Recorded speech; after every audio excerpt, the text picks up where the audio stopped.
तुम्हारी रघुपति भक्ति निरंतर बढ़ती रहे बस।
हमारे अस्त्र को आपने अपने मुख में स्थान दे दिया।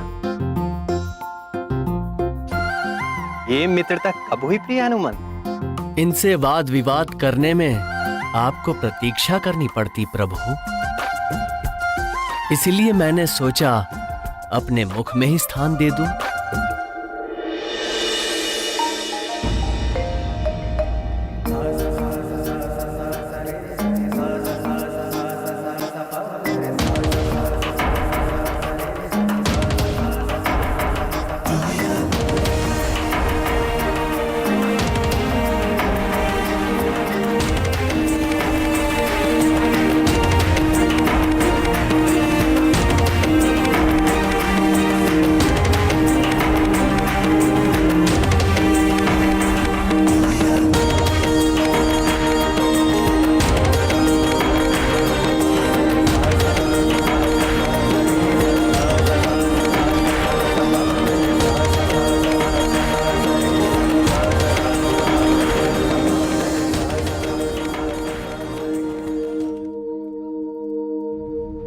अंजनी नंदन, मेरे समीप इतनी स्त्रियां देखकर भी तुम्हें विस्मय हो रहा होगा। हो तो रहा है प्रभु।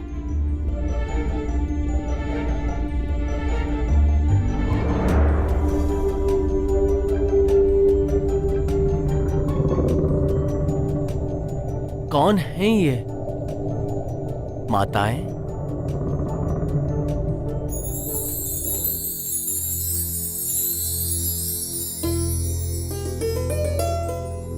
तुम्हें स्मरण होगा कपिवर, त्रेता युग में अनुजों और सेना सहित मैंने सरयू नदी में जल समाधि ले ली थी।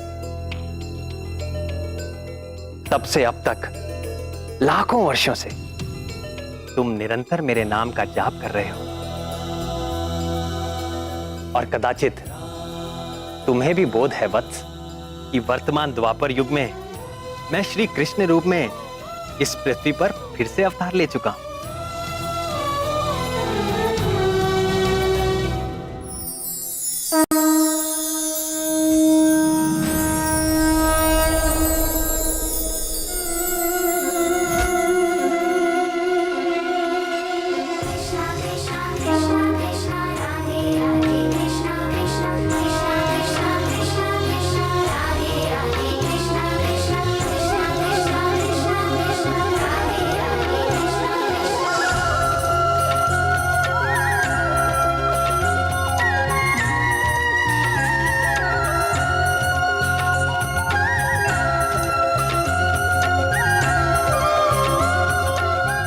और कदाचित तुम्हें यह भी ज्ञात होगा कि इस अवतार में मैं 16 सहस्र 108 रानियों का स्वामी हूं।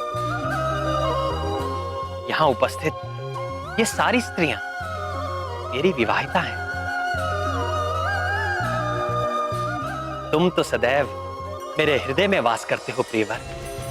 तुम तो मेरा स्वभाव जानते हो, मैं समदर्शी हूं, सबके साथ समान भाव रखता हूं। केवल तुम जैसे भक्तों पर मेरी विशेष कृपा रहती है। मैं तुमसे बहुत प्रसन्न हूं हनुमान। मांगो, वर मांगो। नाथ, यदि आप मुझसे सचमुच प्रसन्न हैं, तो मेरे हृदय में सदैव बसने वाले सीतापति, धनुष बाणी प्रभु श्री राम के रूप में मुझे पूर्ण दर्शन दीजिए।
तुम सा प्रिय मुझे कोई नहीं हनुमान।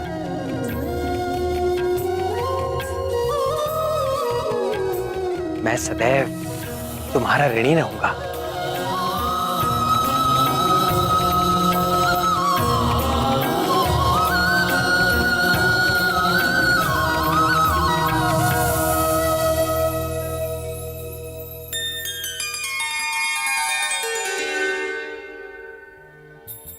देखो हनुमान, अगले कल्प में तुम्हें ब्रह्मा जी का दायित्व धारण करके इस सृष्टि की रचना करनी होगी। करोगे ना?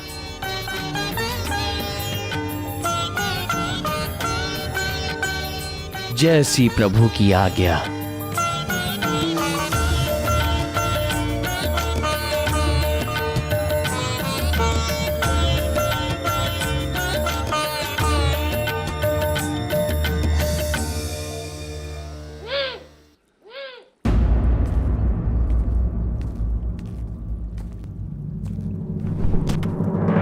सुनो मित्र सुदर्शन, अभी यहाँ पर परमवीर हनुमान आने वाले हैं। सावधान रहना, भूलकर भी उनसे उलझना मत, नहीं तो। शिराज, वो तो आकर चले भी गए। आकर चले गए? बल ही नहीं, गति में भी वो मुझसे बढ़कर है, और मारक क्षमता में मुझसे भी बढ़कर। मित्र वैनते, मैं क्षमा चाहता हूं। आज मैंने व्यर्थ ही आपके आगे अहंकार किया। नहीं नहीं अस्तर शिरोमणि, भूल मेरी थी, क्षमा तो मुझे मांगनी चाहिए।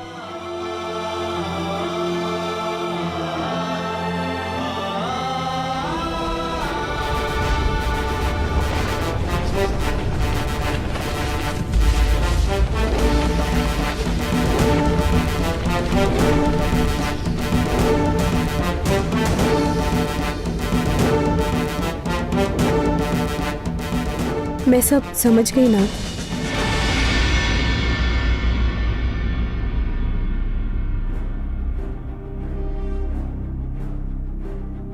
क्या समझ गई प्रिय? यही कि आपने ये सारी लीला मेरा गर्व भंग करने के लिए खेली। रानी सत्यभामा, आपके साथ अस्त्र शिरोमणि सुदर्शन का भी गर्व भंग हो गया है। और पक्षीराज गरुड़ का भी।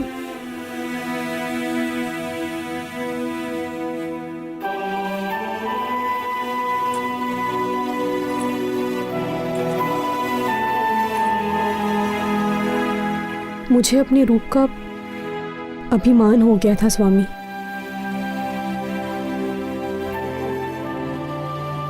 मैं ये भी भूल बैठी कि आप कभी किसी पर आसक्त नहीं होते, मात्र लीला करते हैं।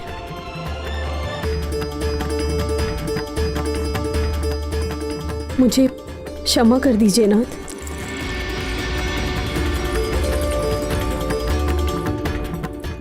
जहां अहंकार होता है वहां प्रेम नहीं रहता। अहम के जाते ही भक्त और भगवान में कोई भेद नहीं रह जाता।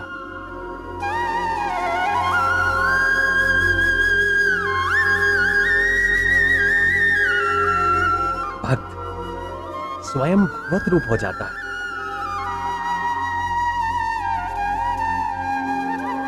ये है प्रेम की शक्ति। जानती हो सबसे बड़ा प्रेमी कौन है?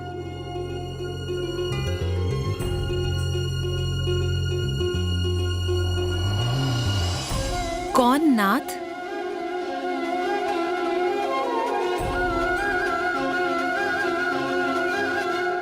पवन पुत्र हनुमान।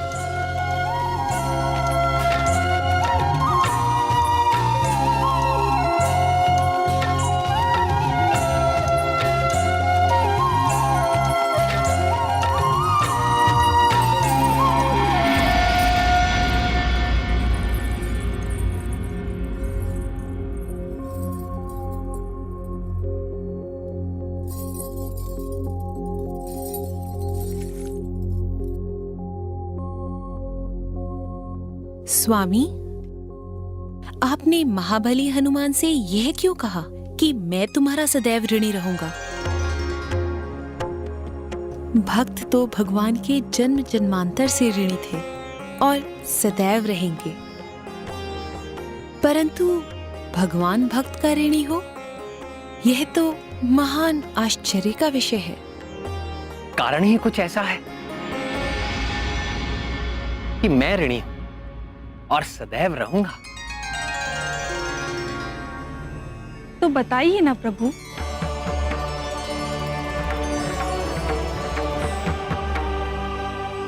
बताऊं?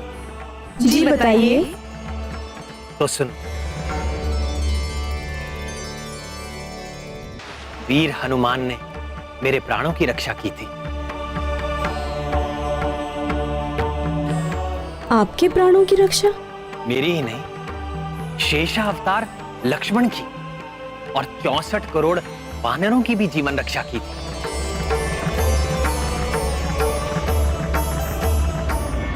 ये लंका युद्ध की बात।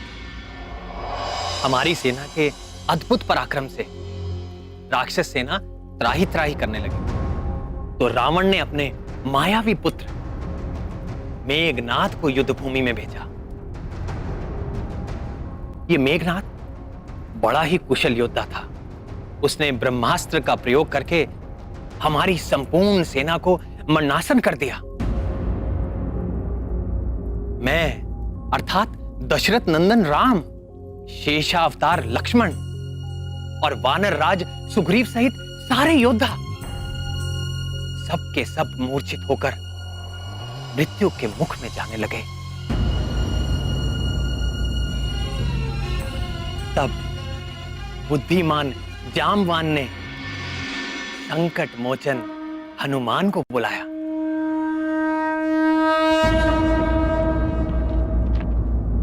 तात, आप ठीक तो हैं? मान, संपूर्ण सेना की दशा देखो पुत्र, सबके प्राण मंद हो रहे हैं।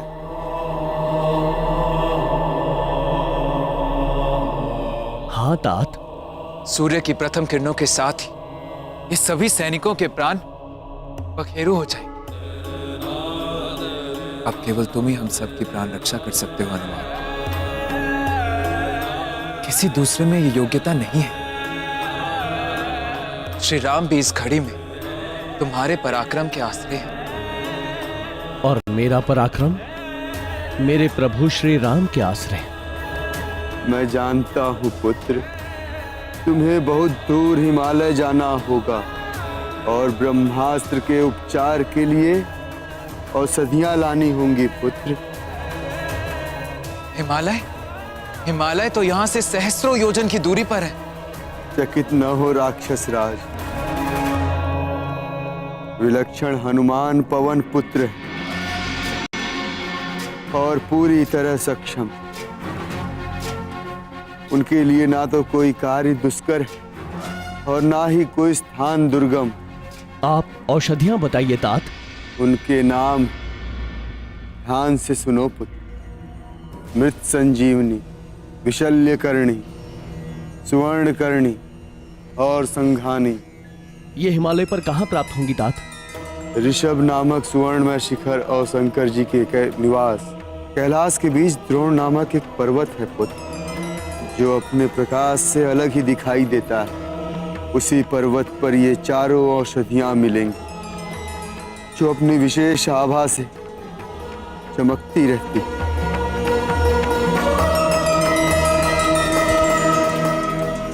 मुझे आज्ञा दीजिए तात। सफल होकर लौटो पुत्र। ध्यान रहे, सूर्योदय के पूर्व ही मैं अभी औषधियां लेकर आपके सामने उपस्थित होता हूं।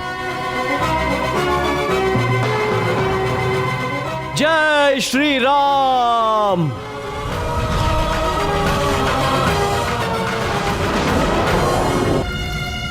सूर्योदय के पूर्व द्रोण पर्वत से औषधियां लाना अति दुष्कर ही नहीं, असंभव। वानर सेना के सारे योद्धा थे मेघनाद के ब्रह्मास्त्र से आहत होकर मरणासन पड़े हुए हैं। ये अति दुष्कर कार्य करेगा। कौन करेगा? इस असंभव कार्य को करने का संकल्प हनुमान ने ले लिया। किसने? उसी हनुमान ने जिसने हमारी सुनहरी लंका को अपनी पूंछ से जलाकर काला कर दिया है।